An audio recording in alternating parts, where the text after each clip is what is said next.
Company खरीदने के लिए करेज चाहिए, लेकिन लोग कर्ज ले लेते हैं। आपको कहीं ज्यादा पैसा तो नहीं देना पड़ रहा कि आप 100 करोड़ की कंपनी खरीदने के लिए 300 करोड़ रुपए खर्च कर रहे हैं। आपको यह भी देखना चाहिए कि मैं लड़ाई तब करूं जब मुझे उसकी अपॉर्चुनिटी वैल्यू बहुत बड़ी मिले। महिंद्रा आया, 100 रुपए की चीज को 10 रुपए में खरीदा और उसको इमीडिएटली 400 रुपए का बना दिया, यानी कि 10 रुपए से 400 रुपए का सफर हुआ। लो परफॉर्मिंग कल्चर क्यों होता है? वीक लीडर के कारण। लो वैल्यू कल्चर क्यों होता है? वीक लीडर के कारण। एक इमोरल लीडर को मारना जरूरी है कि अगर फैमिली में लीडर्स को मैंने मार दिया यहां पे, तो दुर्योधन की पत्नी बच्चे बर्बाद, दुशासन की पत्नी बच्चे बर्बाद। तो भगवान एक और कारण दे रहा हूं कि मैं युद्ध नहीं करूंगा।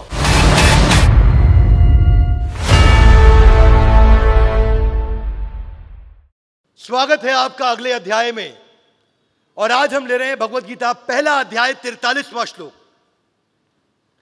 अर्जुन टेंशन में चल ही रहे हैं, पिछले श्लोक आप सुन चुके हैं। हमने चर्चा करी ethical decision versus emotional decision. ये हमने चर्चा करी थी कि एक एथिकल डिसीजन क्या होता है, इमोशनल। अर्जुन इमोशनल तो थे लेकिन साथ साथ एथिकल भी हैं। वो इंटेलिजेंटली सोचते हैं। तो हम इस श्लोक को पढ़ेंगे, मेरे पीछे श्लोक दोहराइएगा। उत्सन्न कुल धर्माणाम मनुष्या नाम जनार्दन नरके नियतम वासो भवतीति अनुशुश्रुमा। क्या कहते हैं अर्जुन? अर्जुन कहते हैं, हे प्रजापालक कृष्ण, मैंने गुरु परंपरा से सुना है, भवती इति अश्रुश्रुष्णाम, यानी कि मैंने सुना है अनु। यहां पे अनु मतलब अवगतों के नीचे जूनियर बन के, किससे? अश्रु मतलब सुनना, और सीनियर से डिसाइप्लिक सक्सेशन में, यानी कि गुरु परंपरा में मैंने सुना है। हाथ आगे लाइए, क्या सुना है अर्जुन? मैंने ये सुना है कि जो कुल धर्म का विनाश करते हैं, यहां कुल धर्म का अर्थ क्या हुआ? अपनी जो वैल्यूज है कुल की। कुल मतलब फैमिली। कुल मतलब क्या हुआ? जो मेरे फैमिली की वैल्यूज हैं, जो फैमिली का जो अपना धर्म है, परिवार का एक धर्म होता है, एक फैमिली का एक वैल्यूज होती हैं, और जिनकी वो वैल्यूज समाप्त हो जाती हैं वो सदैव नरक में वास करते हैं। तो मैं जरा पीछे से रिलेट कर देता हूं। अर्जुन ये कह रहे हैं कि भगवान, अगर मैंने ये सब कौरवों को मार दिया तो इनका फैमिली वैल्यूज नष्ट हो जाएगा, क्योंकि पीछे केवल पत्नी और बच्चे रह जाएंगे। और अगर पीछे विधवा औरतें और बच्चे रह गए केवल, तो 1.39 पढ़ते हैं एक बार ये। कुलक्षये प्रणश्यन्ति कुल धर्मा सनातन धर्म नष्टे कुलम कृत्स्नम अधर्मो अभिभव्यतु। क्या कहते हैं कि कुल का नाश होने पर सनातन कुल परंपरा नष्ट हो जाती है, और इस तरह शेष कुल भी अधर्म में प्रवृत्त हो जाता है। यानी कि with the destruction of dynasty, सुनिए मेरी बात को, डायनेस्टी मतलब पूरा कुल, पीछे से जो कुल आ रहा है हमारा, दादा पिता परदादा, मैं, मेरा जो डायनेस्टी डिस्ट्रक्शन हो गया, जो फैमिली ट्रेडिशन इज वैंक्विश्ड, ट्रांसलेशन अंग्रेजी में, फैमिली ट्रेडिशन इज वैंक्विश्ड एंड दस the rest of the family, जो बचा हुआ परिवार है, वो अनइन्वॉल्व हो जाएगा। किसमें? किसी भी प्रकार के वैल्यू सिस्टम के साथ, किसी भी प्रकार के धार्मिक सांस्कृतिक पारिवारिक कार्यों में से समाप्त हो जाएगा। हाथ आगे लाइए, क्या मतलब? साधारण भाषा में इसका मतलब हुआ कि अगर फैमिली में लीडर्स को मैंने मार दिया यहां पे, तो दुर्योधन की पत्नी बच्चे बर्बाद, दुशासन की पत्नी बच्चे बर्बाद, कर्ण की पत्नी बच्चे, जिसकी भी पत्नी बच्चे हैं सब बर्बाद। तो भगवान एक और कारण दे रहा हूं कि मैं युद्ध नहीं करूंगा। कौन बोल रहे हैं ये? आगे अगली ट्रांसलेशन में कहते हैं, मैं 42 पढ़ता हूं आपके साथ में। जो लोग कुल परंपरा को विनष्ट कर देते हैं और इस तरह अवांछित संतानों को जन्म देते हैं, उनके दुष्कर्मों से समस्त प्रकार की सामुदायिक योजनाएं तथा पारिवारिक कल्याण के कार्य विनष्ट हो जाते हैं। यहां दो प्रकार की संतान होती है, एक कॉर्पोरेट संतान और एक फैमिली संतान। सुनना ध्यान से। कॉर्पोरेट संतान क्या है कि अगर लीडर करप्ट हो गया, अगर लीडर खत्म हो गया, अगर बढ़िया लीडर बर्बाद हो गया, तो जो आप एम्प्लॉय हायर करोगे वो गलत ही होगा। क्या मेरी बात समझ आ रही है? yes, ये कॉर्पोरेट संतान। पारिवारिक संतान कौन सी? अगर परिवार का लीडर नहीं रहा तो बच्चे कैसे पैदा होंगे? किसी गलत व्यक्ति के द्वारा बच्चे पैदा किए जाएंगे, क्योंकि पति रहा ही नहीं, तो इसलिए अवांछित संतानें होंगी। क्या मेरी बात समझ आ रही है? Loudly yes no? इसलिए अर्जुन कहना चाहते थे कि मैं युद्ध नहीं करूंगा, भगवान गड़बड़ हो जाएगी बहुत ज्यादा। अगले श्लोक में कहते हैं, हे प्रजापालक कृष्ण, मैंने गुरु परंपरा से सुना है, जहां से हमने शुरू किया था, कि जो लोग विनाश कर देंगे इसका, वो सदैव नरक में वास करते हैं। नर के नियतम वासो, हाथ आगे लाइए। नर के नियतम, नियतम मतलब रेगुलरली, वासो मतलब वास करता है। भवती, ये भव सुना आपने वर्ड भव, आयुष्मान भव, ऐसा हो, ऐसा होगा। भवती मतलब ऐसा होगा। और ये मैंने सुना है, समझा है, सीखा है आज तक कृष्ण। तो क्या कृष्ण आप ये कहना चाहेंगे जो मैंने सीखा है वो गलत है? मैंने आप ही सब गुरुजनों से तो सीखा है, तो मैंने तो सही सीखा है, इसलिए हाथ आगे लाइए। हे भगवान, एक और कारण सुन लो, मैंने डिसीजन ले लिया है, मैं युद्ध नहीं करूंगा। तो अर्जुन ठीक कह रहे हैं, गलत कह रहे हैं? एक्चुअली अर्जुन ठीक भी कह रहे हैं, गलत भी कह रहे हैं, पर मायोपिक दृष्टिकोण से देख रहे हैं। अर्जुन अभी यह समझ नहीं पा रहे कि जब कई बार आपको एक इमोरल किंग को, एक इमोरल लीडर को मारना जरूरी है। हर कंपनी में कुछ इमोरल लीडर मिल जाते हैं, कभी कभी उनको मारना जरूरी है। हाथ आगे लाइए। कैसे मारेंगे? चाकू से? चाकू से नहीं। उनको मारने का तरीका क्या है? उनको बोले हमारे साथ जुड़े रहने के लिए बहुत बहुत धन्यवाद, दरवाजा है आपका, इंतजार कर रहे हैं, थैंक यू वेरी मच, आपकी जरूरत नहीं है। हाथ आगे लाइए। क्यों? क्योंकि आप ऐसे लीडर है ही नहीं जो टीम को लीड करते हैं। आपके अंदर स्पीड नहीं है, एफिशिएंसी नहीं है, विजन नहीं है, गोल नहीं है, आप एंगेज नहीं कर सकते। मुझे ऐसे लीडर की जरूरत नहीं। तो अर्जुन को ऐसे लीडर को मारना पड़ेगा। क्या मेरी बात समझ आ रही है? हाथ आगे लाइए। फिर प्रजा को दिक्कत होगी, यानी कि जो बाकी टीम मेंबर हैं उनके पास अगर लीडर नहीं तो उनको दिक्कत हो जाएगी। ऐसे ही परिवार में अगर पति नहीं, पिता नहीं, तो बाकी परिवार को दिक्कत होगी। तो अर्जुन ठीक तो कह रहे हैं कि गड़बड़ हो जाएगी, लेकिन अर्जुन यहां एक बात बड़ी कंसीडर करना भूल गए। हाथ आगे लाइए। वो क्या? अरे अर्जुन जब ये लड़ रहे हैं तो अर्जुन इस समय M&A का सबसे बड़ा प्रिंसिपल फॉलो कर रहे हैं। M&A क्या होता है? Mergers and acquisition. अर्जुन कौरवों की ऑर्गेनाइजेशन को एक्वायर करने जा रहे हैं। अर्जुन जीतने के बाद जितना कुरु वंश है वो युधिष्ठिर और अर्जुन के अंडर ही तो आने वाला है। सो कुल धर्म का नाश कैसे होता? अरे लीडर तो मैं खुद बनने वाला हूं जीतने के बाद, तो मैं डायरेक्शन दूंगा ना। और अर्जुन ये बात मिस कर रहे थे कि ये M&A का, मर्जर्स एंड एक्विजिशन का सबसे बड़ा एग्जांपल है। और अर्जुन को समझ नहीं आ रही थी उस समय, क्योंकि उन्होंने, भगवान ने इंटेलिजेंटली स्ट्रैटेजी चलाई थी ना, सेनयोर उभयोर मध्य, सेना के बीच में। जिसने पिछला एपिसोड नहीं देखा वो देख लीजिएगा कि भगवान ऐसी जगह बीच में लेके आए ताकि अर्जुन इमोशनल हो गए वहां पे। लो परफॉर्मिंग कल्चर क्यों होता है? वीक लीडर के कारण। लो वैल्यू कल्चर क्यों होता है? वीक लीडर के कारण। इसलिए हमेशा बिल गेट्स क्या बोलते हैं? अपनी कंपनी के 10% लीडर्स को और पूरी कंपनी के 10% एम्प्लॉइज को हर साल निकालना चाहिए। क्या मेरी बात समझ आ रही है? और यहां पे अर्जुन उनको निकाल रहे हैं ताकि एवरेज परफॉर्मेंस के कल्चर को खत्म कर सके। लीडर बनने से पहले मेरा काम होता है अपने आप को ठीक करना, लीडर बनने के बाद मेरा काम होता है अपनी सारी प्रजा को ठीक करना। अब अर्जुन ये समझ नहीं पा रहे थे कि मैं जो ये एक्विजिशन कर रहा हूं उसके मुझे फायदे और नुकसान क्या होंगे। आपको क्या लगता है क्या फायदा होगा? पहला फायदा ये होगा, इकोनॉमीज ऑफ स्केल बिल्ड होगा।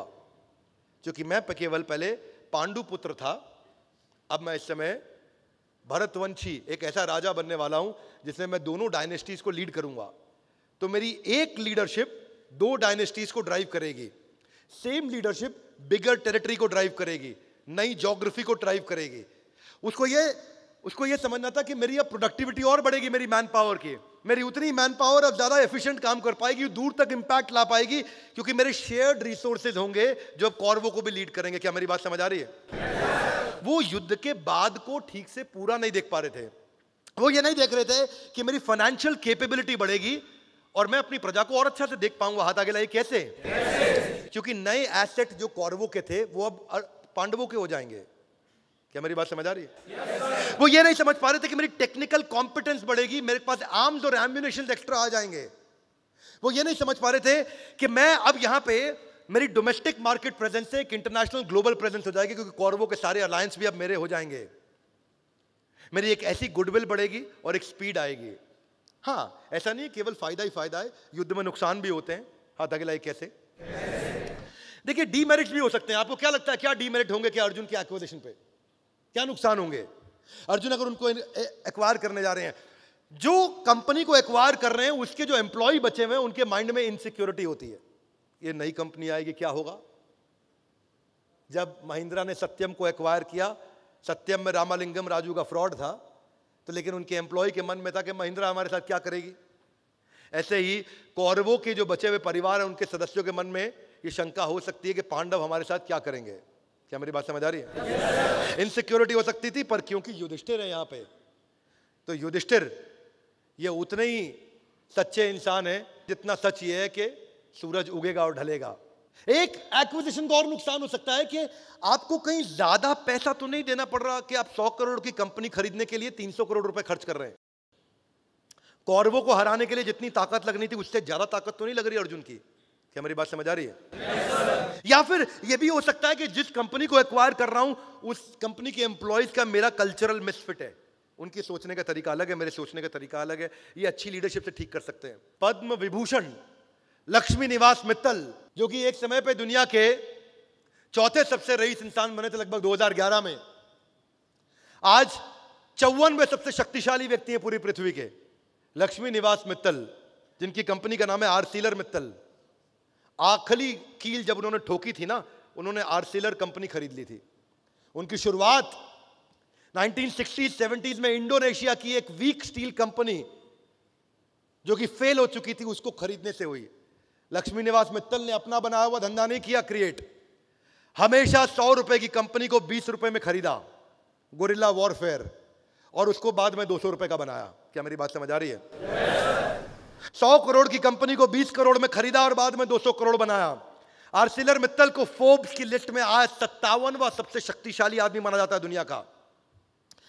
उनकी बेटी जो है वानिशा, वानिशा की जब शादी हुई थी तो दुनिया की दूसरी सबसे महंगी शादी मनाई गई थी। हाथ आगे लाइए, इतना पैसा कहां से आया? कौरवों को एक्वायर करके। उन्होंने बहुत कौरवों को एक्वायर किया था, जैसे यहां पांडु पुत्रों ने किया, और उसीलिए वो आगे बढ़े। पहला रिस्क उनका 1976 में था, और आज कजाक सरकार की एक वीक कंपनी थी, जो सरकारी कंपनी थी, उसको खरीदने के बाद ये 2004 में 5 मिलियन मेट्रिक टन का जो उन्होंने प्लांट लिया था, उसके बाद ये सबसे पावरफुल हो गए थे। बचा हुआ केवल एक कॉम्पिटिटर था इनका, आर्सिलर। जिस दिन आर्सिलर को भी खरीद लिया उसके बाद इनके खिलाफ सामने खड़ा होने वाला कोई नहीं बचा। अब पूरी दुनिया के अंदर सबसे बड़े प्लेयर बन चुके हैं, और दुनिया का 15% स्टील लोहा केवल यही बनाते हैं। और इनके बारे में कहा जाता है कि ये स्टील का प्लांट खरीदते हैं, उसको सोने का प्लांट बना देते हैं। स्टील को गोल्ड में कन्वर्ट करने की क्षमता है इनके पास। ये आर्सिलर मित्तल। पर ये नहीं है कि यार मैं भी खरीदूंगा। आप में से कई लोग खड़े हो जाएं जो वीडियो देख रहे हैं, हम हूं आर्सिलर मित्तल, मैं भी बन जाता हूं। क्या करना है आपको? कंपनी खरीदनी है? बोले हाँ खरीदनी है। बोले कैसे लेंगे? कंपनी खरीदने के लिए हाथ आगे लाइए, करेज चाहिए। क्या चाहिए? लेकिन लोग कर्ज ले लेते हैं। क्या ले लेते हैं? वो कर्जा ले लेते हैं, करेज नहीं बढ़ाते।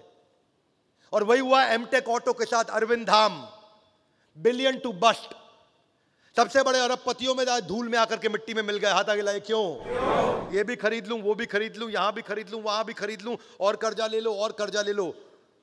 28 प्लांट से 54 प्लांट ऐसे ही पहुंच गए। यही हुआ किंग ऑफ गुड टाइम्स के साथ में। विजय माल ले गया, क्यों? वो जो देखो खरीद रहा था, जो मन कर रहा था खरीद रहा था। रात को ड्रिंक करते करते बातचीत चली, किसी ने आदमी उसके साथ अकड़ गया बात में, बोला तुझे खरीद लूंगा भाई, तुझे आज ही खरीद लेगा। King of good times. कर्जा ले लेकर के खरीदोगे बहुत दिक्कत होगी। वीडियोकॉन के साथ भी यही हुआ। वेणुगोपाल धूत कर्जा लेकर, करेज नहीं, कर्जा। भूषण स्टील, बाद में टाटा स्टील ने उसे खरीदा। दूसरा चीज, यही अर्जुन को भी समझना था। ऐसा तो नहीं है कि मैं कर्जे में डूब रहा हूं, लेकिन अर्जुन ने इक्विटी डाइल्यूट करी थी, डेट फंडिंग नहीं करी थी। हाथ आगे लाइए, कैसे? अर्जुन पार्टनर्स लेकर के आए थे, अलायंसेस लेकर के आए थे, दूसरे राजा साथ में लेकर के आए थे, उधार लेके नहीं आए थे। एमटेक ऑटो के अरविंद धाम को मालूम नहीं था, वो उधार लेकर के आए थे बाजार में। अर्जुन हिस्सेदारी शेयर करके आए थे। बोले जीतेंगे अगर हम तो इतना हिस्सा तुम्हारा, तुम यहां के राजा, इतना हिस्सा तुम्हारा, तुम यहां के। अब भगवान कृष्ण की तो फिलॉसफी यही थी। जरासंध को जब मारा तो जरासंध के पुत्र को मगध नरेश बना दिया। भगवान कृष्ण की पहले से यही फिलॉसफी थी। तो ये क्या करते हैं? ये हिस्सेदारी देते हैं। वीडियोकॉन क्या करता है? एमटेक ऑटो क्या करता है? जेपी ग्रुप क्या करता है? शशि रुइया, रवि रुइया, एसआर रुइया ब्रदर्स क्या करते हैं? ये सब के सब लोग यही कॉमन गलती किया। तो दुर्योधन अर्जुन उस मामले में इंटेलिजेंट। बजाज कंज्यूमर केयर ने गलती किया, वो Bajaj almond drop hair oil बनाता है, सुना आपने? बहुत बढ़िया हेयर ऑयल है, मैंने काफी यूज किया है, पहले इस्तेमाल किया करता था मैं उसका। आमंड ड्रॉप हेयर ऑयल उनकी एक ही प्रोडक्ट, लेकिन बाद में उन्होंने नोमार्क्स कंपनी खरीद ली। क्या खरीद ली? एक्विजिशन। कंपनी अच्छी है, पर ये कैलकुलेट नहीं किया कि मैं इसे बेचूंगा कैसे। हाथ आगे लाइए, क्यों? आमंड ड्रॉप मिलता है एफएमसीजी में, बनिए की दुकान पे, राशन की दुकान पे। नोमार्क्स बिकता है दवाई की दुकान पे, केमिस्ट की दुकान पे। मेरी जो सारा डिस्ट्रीब्यूशन नेटवर्क था वो राशन की दुकान का था।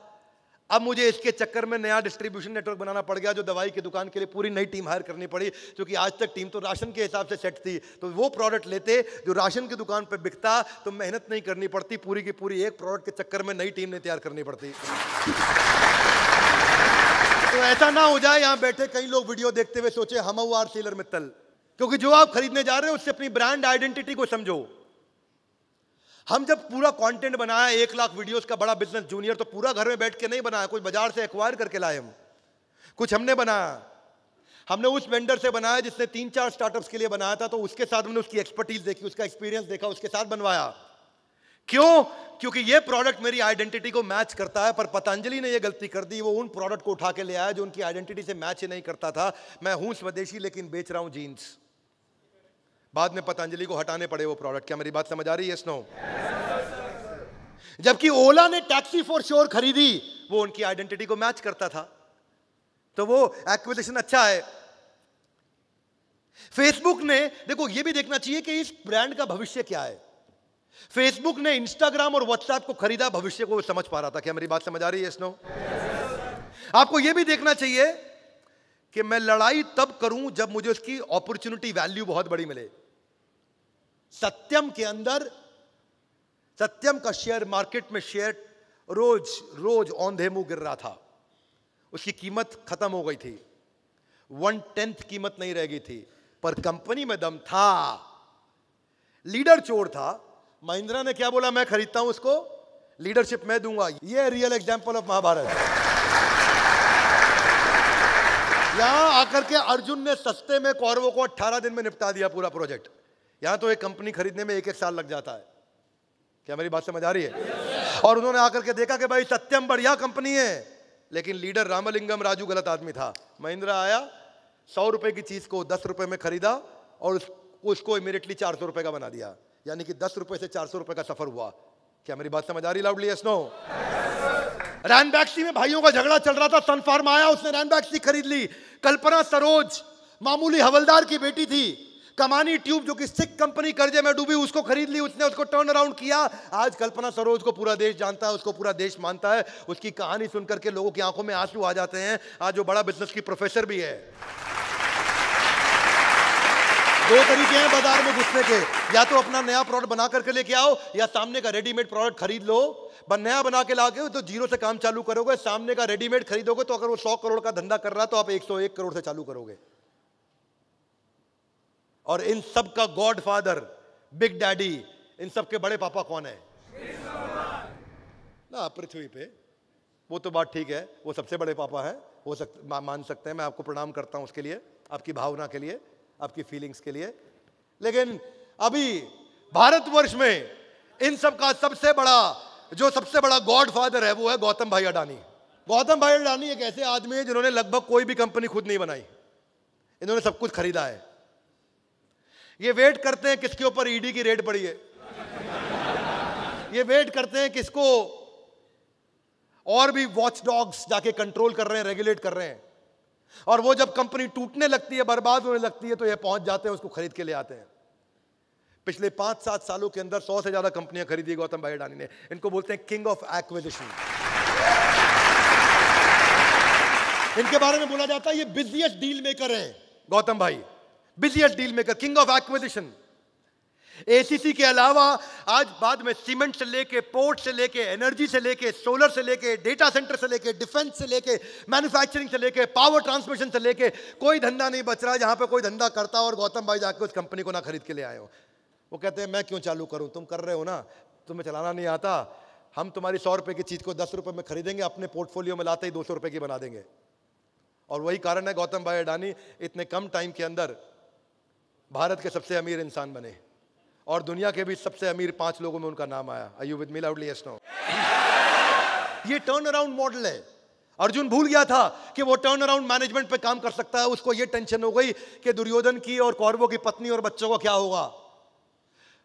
वो ये भूल गया कि मैं टाटा ग्रुप की तरह काम कर सकता हूं। मैं loss making Jaguar land rover जो 2008 में $520 मिलियन का नुकसान कर रही थी और 2018 आते आते वो $3.5 मिलियन के प्रॉफिट में आ गई। यही कौरव सारे के सारे आज जो इतना नुकसान कर रहे हैं, जब मैं इनको एक्वायर कर लूंगा तो मैं इनको प्रॉफिटेबल एंटिटी बना सकता हूं, क्योंकि मैं पांडव टाटा ग्रुप की तरह रन करता हूं, ईमानदार आदमी हूं।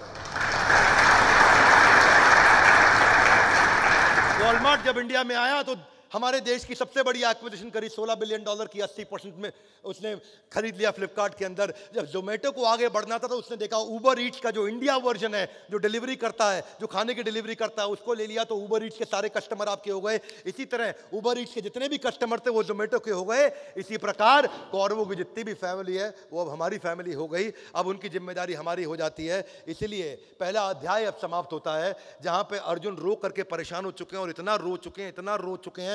और रोते रोते अब दूसरे अध्याय में आप जाकर के देखोगे कि अर्जुन जाकर के सरेंडर करने वाले हैं और दूसरे अध्याय में जाकर के बोलेंगे दीन बंधु दीनानाथ मेरी डोरी और वहां जाकर के अर्जुन सरेंडर करेंगे और अर्जुन रोते रोते बोलेंगे कार्पण्य दोषो उपहत स्वभावा पृच्छामि त्वाम धर्म सम्मूढ़ चेता।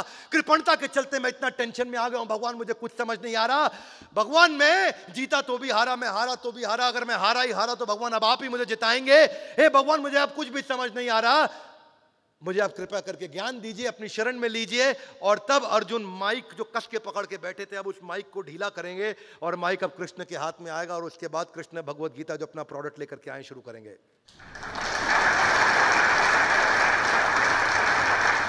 इसी के साथ हमारा पहला अध्याय समाप्त होता है। Gita in action a powerful series का हर वीडियो आपको देखना चाहिए। Would you agree with me loudly? Yes no? Gita in action series का हर वीडियो आपको देखना चाहिए, जिससे आपकी बुद्धि खुलती है और आपको बिजनेस भी, अपना जीवन भी, अपने रिश्ते भी, अपना जो भी आप जीवन में सफलता जहां भी चाहते हैं उन गोल्स को आप अचीव कर सकेंगे, क्योंकि आप कृष्ण और अर्जुन की एक ऐसी देवी चर्चा को सुनने वाले हैं जो सबसे बुद्धिमान लोग जो सबसे बड़े क्राइसिस के अंदर सबसे बड़ी बुद्धिमत्ता की चर्चा कर सकते हैं। हम तो यहाँ एयर कंडीशन रूम में बैठे हैं और आप जो कैमरा में मोबाइल में देख रहे हैं आप भी कंफर्टेबल सिचुएशन में देख रहे होंगे, लेकिन कुछ समय दुर्योधन और कृष्ण और अर्जुन उस समय कंफर्टेबल सिचुएशन में नहीं थे। वो युद्ध भूमि के बीच में ऐसी बुद्धिमत्ता की चर्चा करी। सोचिए कितने बुद्धिमान होंगे, जो आज के परिप्रेक्ष्य में 5200 साल बाद भी उतनी प्रासंगिक है। इसलिए भगवत गीता की ये सारी सीरीज को हर व्यक्ति को सुनना चाहिए, आकर के सारे एपिसोड जरूर देखने चाहिए। हमारे साथ जुड़े रहने के लिए वर्ल्ड के नंबर 1 एंटरप्रेन्योर यूट्यूब चैनल को आकर सब्सक्राइब करने और करवाने के लिए आप सबका और उधर भी आप सबका हृदय की गहराई से प्रेम पूर्वक बहुत बहुत